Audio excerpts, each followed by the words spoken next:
ఇప్పుడు మీరు అడిగారు లూలు గ్రూప్ నుంచి మీరు అడిగారు. గతంలో చంద్రబాబు నాయుడు గారు రెడ్ కార్పెట్ వేసి వాళ్ళు మేము రావన్నా మీరు రాండి, మంచి బీచ్ ఉంది, అద్భుతమైన సిటీ, కన్వెన్షన్ సెంటర్ కడదామన్నారు.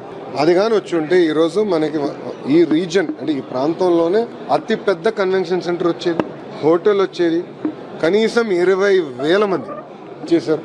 ఇప్పుడు వాళ్ళు ఏమన్నారు, అఫీషియల్గా రాశారు, ఆంధ్ర రాష్ట్రం తప్ప అన్ని రాష్ట్రాలు మేము పెట్టుబడి పెడతాం. సో మాకు కూడా టైం పడుతుంది. ప్రజలు కూడా ఇప్పుడు పారిశ్రామికవేత్తలు కూడా నన్ను ఒక ప్రశ్న అడుగుతున్నాను. బాబు గారు వస్తే అన్ని బాగుంటాయి, మీరు గ్రీన్ ఛానల్ ఇస్తారు, మళ్ళీ సైకో వస్తే 5 సంవత్సరాలు మేము ఇబ్బంది పెట్టాం. రెన్యూవబుల్ ఎనర్జీ సమిట్ కి బాబు గారు వెళ్ళినప్పుడు అదే ప్రశ్న అందరూ అడిగారు. మీరు అన్ని బాగా చేస్తారు సార్, అన్ని సెట్ చేస్తారు, మీరు మమ్మల్ని ప్రోత్సహిస్తారు, మమ్మల్ని వెనకాల పరిగెత్తిస్తారు, మళ్ళీ పొరపాటున సైకో వస్తే మళ్ళీ మా పరిస్థితి ఏంటి? ప్రజలు కూడా గమనించాలా. ఎందుకంటే ఇట్లా ఒక సైకో అనే వ్యక్తి ముఖ్యమంత్రి అయినప్పుడు రివర్స్ టెండరింగ్ పేరుతో ఆ రోజు పీపీఎల్ క్యాన్సిల్ చేసి మొత్తం గందరగోళం సృష్టించాడు. దానివల్ల ఈరోజు కరెంట్ ఛార్జీలు కూడా పెరిగినాయి, పారిశ్రామికవేత్తలు కూడా ఇబ్బంది పడ్డారు. లూలు గ్రూప్ లాంటి వ్యక్తులు ఇంకా ఆంధ్ర రాష్ట్రానికి వైపు వచ్చేదానికి కొంచెం ఆలోచిస్తున్నారు, భయపడుతున్నారు. ఎందుకంటే పొరపాటున మళ్ళీ అతను వస్తే ఏంటని.